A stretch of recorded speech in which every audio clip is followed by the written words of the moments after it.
Codeword Barbelon, Book 2, 666. Antichrist is a woman alive and well again. We are in Chapter 5. A strange political authority, the last tango dance. In politics, nothing happens by accident. If it happens, you can bet it was planned that way. Franklin D. Roosevelt. Let us return to the Pope's call for world political authority. The Reuters article of July 7, 2009 continued. The Pope said every economic decision had a moral consequence and called for forms of redistribution of wealth overseen by governments to help those most affected by crisis. Obviously, the Pope said, it would have to have the authority to ensure compliance with its decisions from all parties, and also with the coordinated measures adopted in various international forums. Commenting on the Pope's encyclical, Caritas in Veritate, Professor Miller of Andrews University writes, the letter makes clear that the policies carried out by the entity, visualize the world political authority, would be to construct a social order that conforms to the moral order.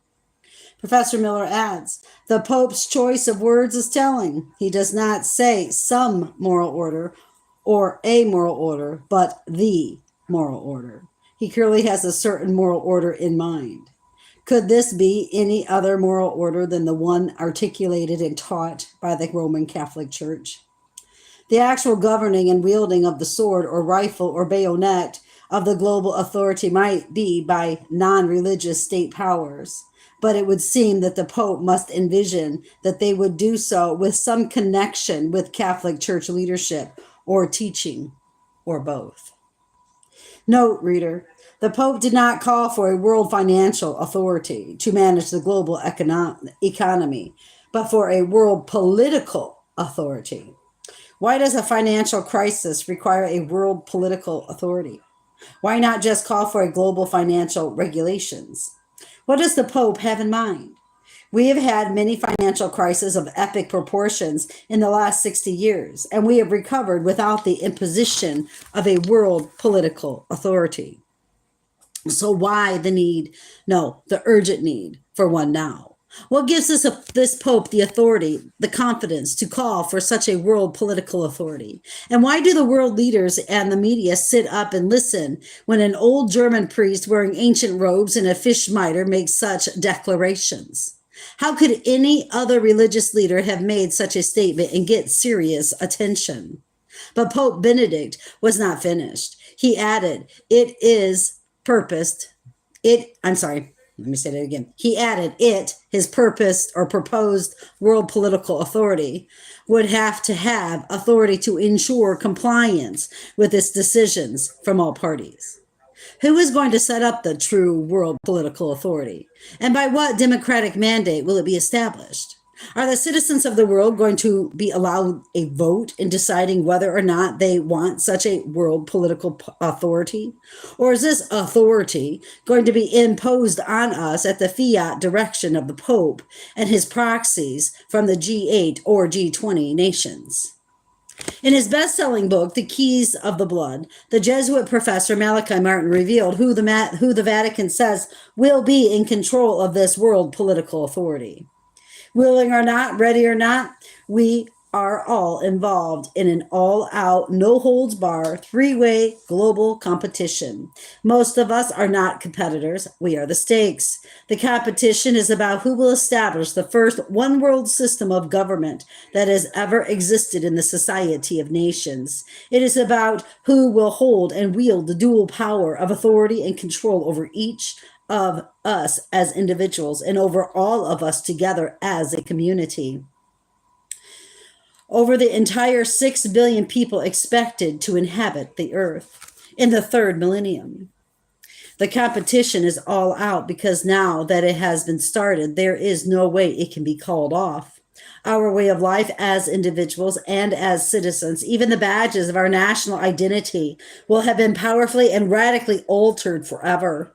No one can be exempted from its effects. No sector of our lives will remain untouched. See Revelation chapter 13, verses 16 and 17. The chosen purpose of John Paul's pontificate, the engine that drives his papal grand policy, that determines his day-to-day, year-by-year strategy, is to be the vicar. No, not vicar, but he is the victor, I'm sorry.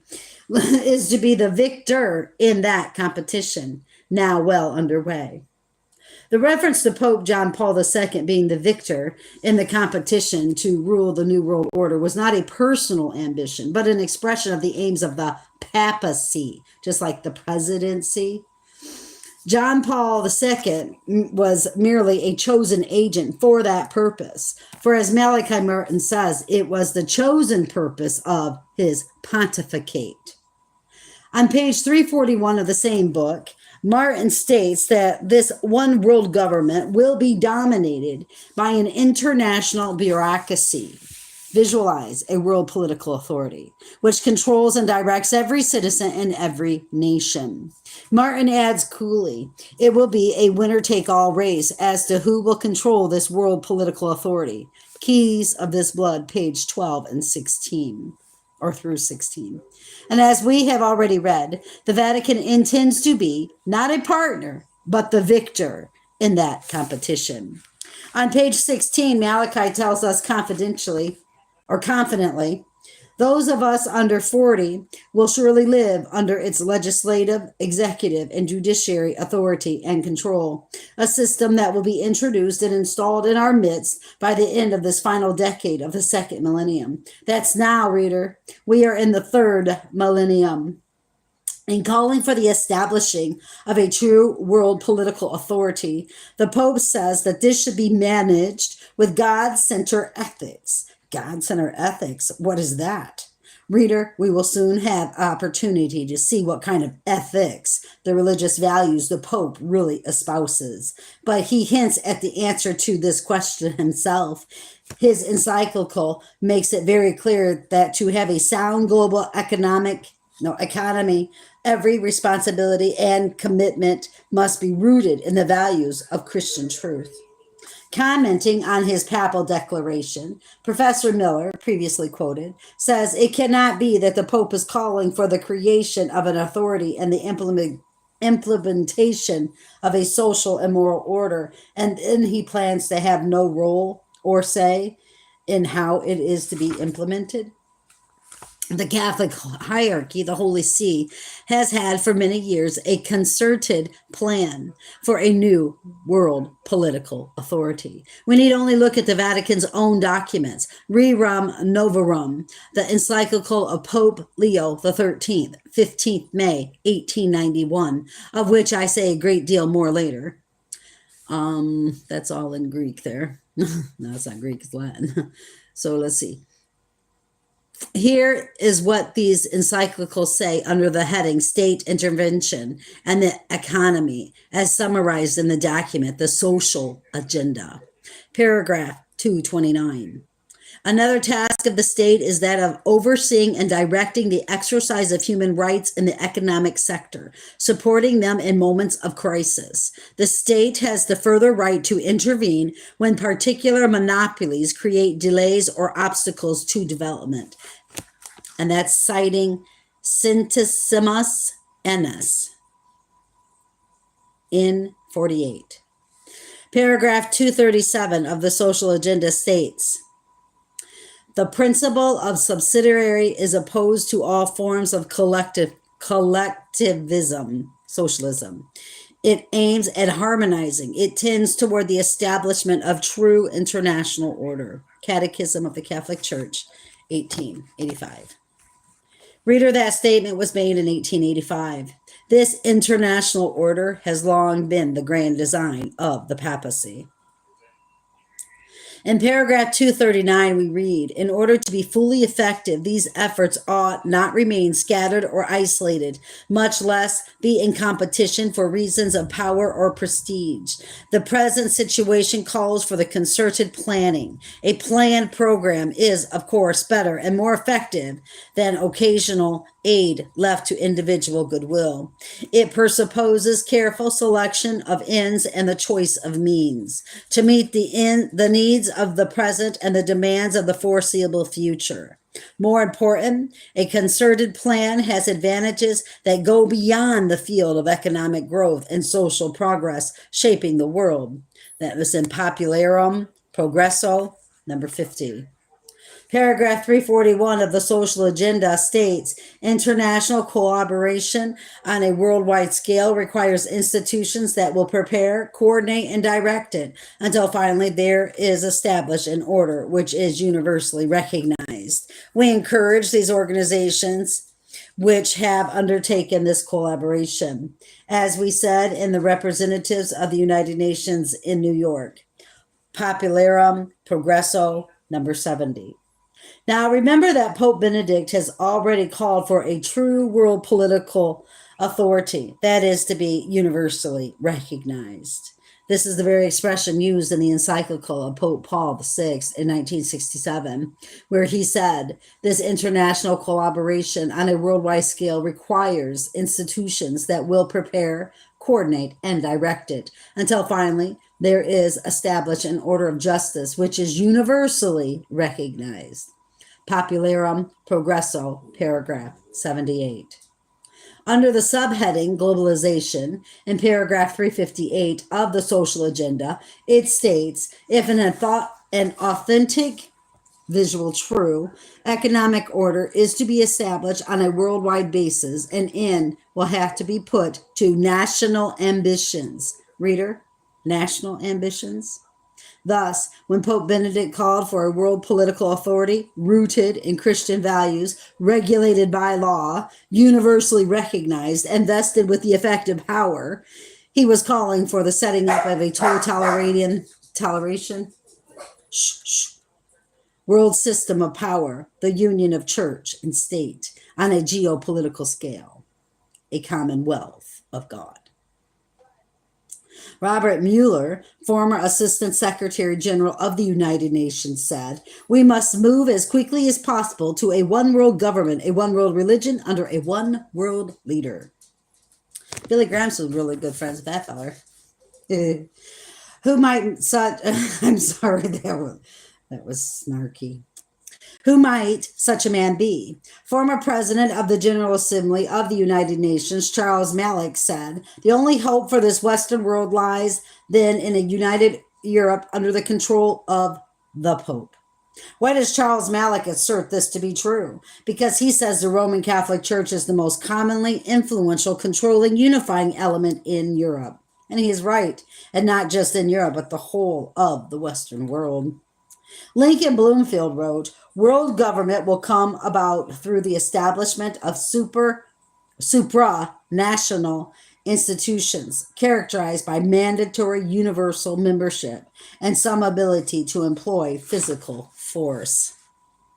Historian Henry Steele Commager wrote in the Declarations of Interdependence, a document signed by 32 senators and 92 representatives at the U.S. Capitol on January 30th, 1976.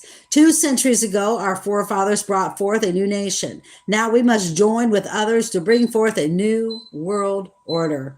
Narrow notions of national sovereignty must not be permitted to curtail that obligation.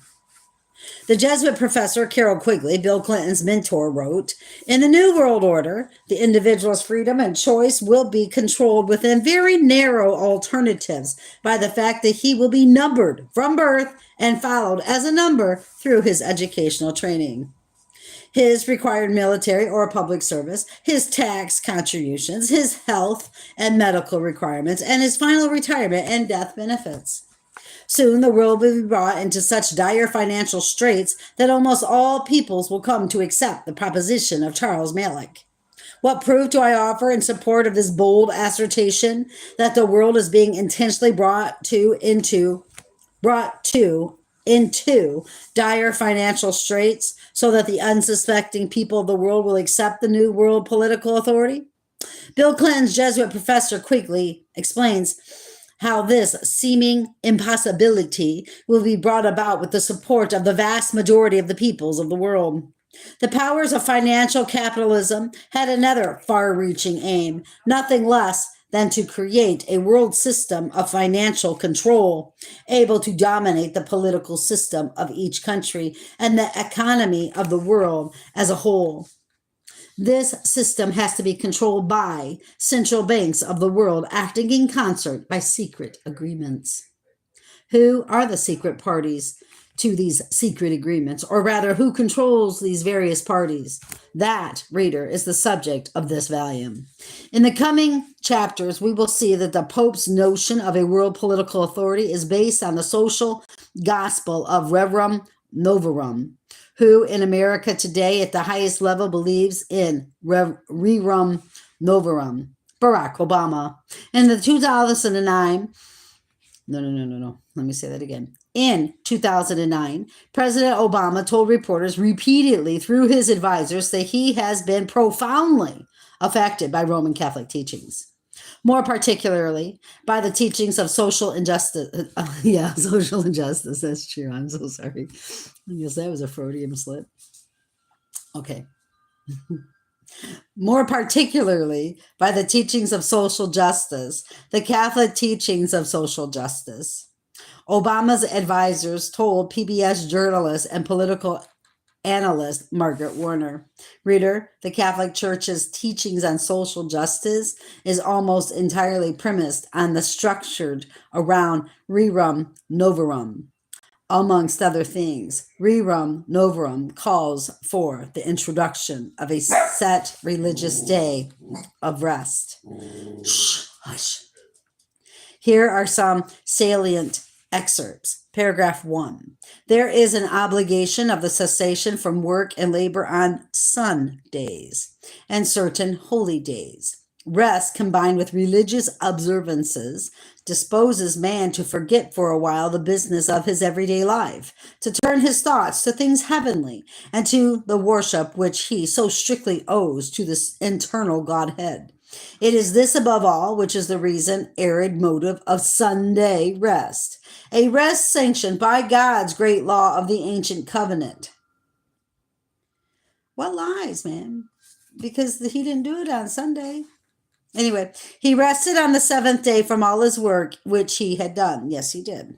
In paragraph 57, let the working man be urged and led to the worship of God, to the earnest practice of religion, and among other things, to keeping holy of Sundays and holy days. This is important because in 1998, Pope John Paul II said, in this matter, my predecessor, Pope Leo XIII, in his encyclical Rerum Novarum, spoke of Sunday rest as a worker's right, which the state must guarantee. Isn't that something?